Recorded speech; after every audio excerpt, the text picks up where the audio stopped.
This is a road test video. This is for a Honda CR-V 2-litre EX, petrol automatic. The car's registered at RE62JXX. Mileage at the start of this brief road test is 35,874 miles.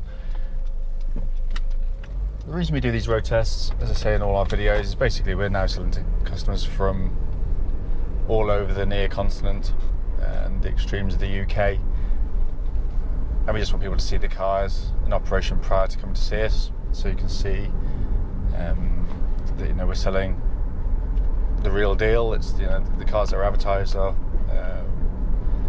is what you're seeing in the video, and if there's any issues with the vehicle, I can let you know about it prior to coming to see us. Ordinarily, when I do these videos, clearly it would be an item of stock which I would have had sort of brief experience of, but I'll know the product well. This one's rather different because this one is actually my wife's CR-V, which we've been driving for a few months now, and so I've got an awful lot of knowledge of how this car drives and feedback from her as well. But what I'll do, just to start, I'll just go through the normal things before giving my opinion of it.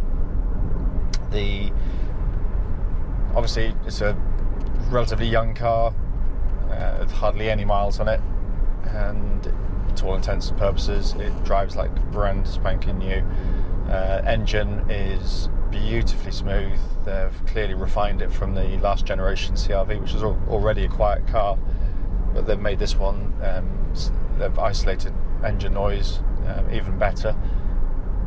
The engine in this particular case pulls really well. It really does. It's such a sweet engine to rev, so there's no hardship in putting your foot down. Likewise, the gear change and the quality gear change is absolutely fantastic. I might be wrong, but it feels like the gear shifts are a fair bit quicker than the previous generation's gear shift, which again was a very, very good box, very few problems. In fact, no problems that we've ever had. But this one just seems to raise the game again. The quality of shift is absolutely superb.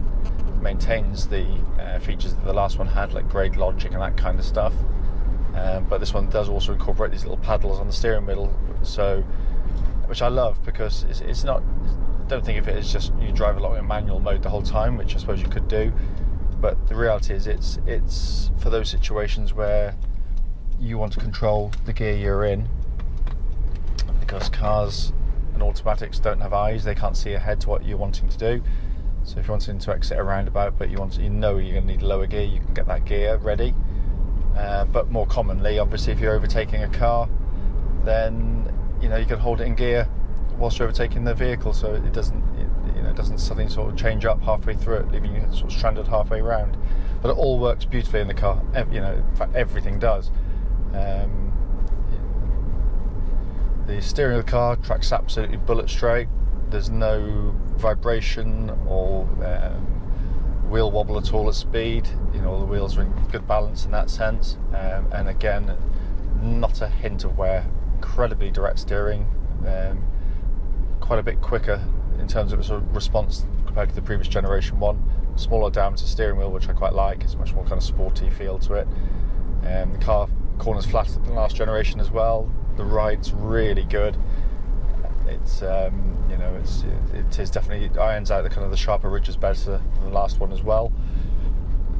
And it said this particular example, there's just not a hint of wear in it. It's just underneath the car, you can hear it going over the bumps that you hear there, but I'm not getting any kind of clattering or knocking from underneath, which is where you get kind of little drop links, got a bit of worn out, or suspension struts. A little bit of movement, sometimes clonk around a bit, but there's nothing at all.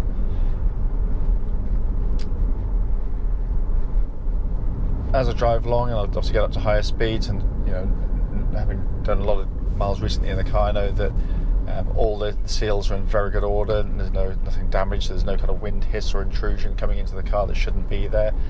And again, that's another notable improvement on the last generation one. The motorway refinement is better again. It definitely is noticeably quieter. at the legal limit than the last generation one.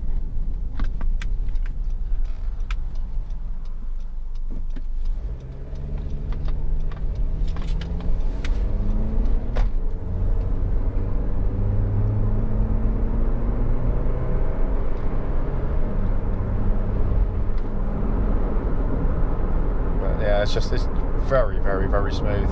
You know, so we get up to some cruising speeds now. Looking inside the car, I love the interior, two-tone interior, so it's a lot brighter than the pure blacks. But it's very nicely done, absolutely beautifully made as well. Every button you press, every switch, the plastic surfaces. You know, it's just one of those, you'd be amazed if you heard a buzz or a creak from it. It just feels like a sort of, you know, carved out of stone. It's a lovely, solid vehicle. But the whole interior is it's nice and stylish, and obviously EX specs, so it's, you know, it's a top of the range car. So you've got this nice big, much more modern, much easier to use sat nav system than the previous generation one as well. Obviously, pop that into reverse, and it brings up a rear parking camera. So. You know, makes life a lot easier manoeuvring. It's also got a much better parking sensors on the car with better information fed back from that as well. But what I love about it, even though, you know, we're in this modern world and everything's going sort of high tech, you've got your Bluetooth and your voice controls and that kind of stuff, but Honda have sensibly kept a lot of the stuff very, very simple indeed. And that's the stuff that you more regularly use. And so there's an air conditioning system down here. Again, just the quality of the controls are absolutely superb. So you've got the readout down here, as you can see. You've got the readout up there as well. But every button you press has just got that lovely damped feel to it. But you know, the paint doesn't rub off them like they do on a lot of the German manufacturers. You know, all these switches have just got this lovely fluid action to them. And there's no movement in the switches. It's just very high quality, but just dead simple to use. You don't have to scroll into loads of little menus to mess around with it. So, but really nicely done. Down here, got power outlet, heated seats, of course. A little cubby hole here for cups and everything else. And obviously in the center console, you've got your USB and jack points and power outlet there as well. Coming across, got a funky looking dashboard. All works absolutely perfectly. If I'm brutally honest, I don't think I like it as much as the last generations. I think it's a bit fussy, over styled. But you know, it's you know, I'm a dinosaur at the end of the day, and I don't like change. But I prefer the kind of the, you know, 4 dials, 2 big round ones and 2 little round ones, and that's good. But having said that, you know, you stare at it, you know, immediately your speed's obvious to you. And you know, you just have to look for the other bits of information. But you know, absolutely everything on it works perfectly. You've got an information display in the middle of it as well. Trying to run this chap over.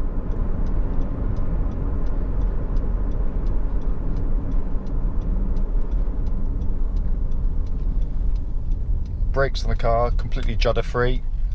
Pedal bites right at the top and very well indeed. In fact, I might swing around here because the sun's going to be in our eyes, so yeah, I will.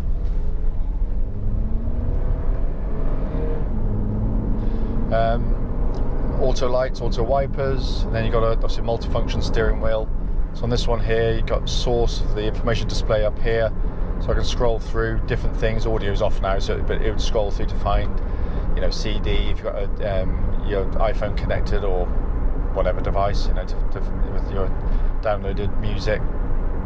But it all works really well. It said every button's working perfectly in the car as well. Obviously, electric window switches down on the side here, power folding. On the EX model, we've also got a power tailgate as well, so you can do that remotely off the key, or you can press the button in the car to open it, and you press a button on the boot if you want to shut it manually as well. You can operate it manually, you know, normal way, if you so wish. Also got this huge glass panoramic roof, and a much better design for the the blind that opens and shuts, it kind of claps shut like that. Whereas the old one occasionally would stick, and you know, to fix them was only a few pence for the parts, but you had to dismantle the whole roof lining to get to it, which was a laborious job. But this new design is miles better. But in terms of the drive of the car, you know, I can't fault it. You know, I can't genuinely, and I am critical about with cars, and I am on test drive as well. But I simply can't fault the car. It's beautifully made. It uses a very simple yet utterly reliable four-wheel drive system that is only operational when you actually need it, rather than wasting fuel and tyres and mechanical wear, as you know, with permanent four-wheel drive cars.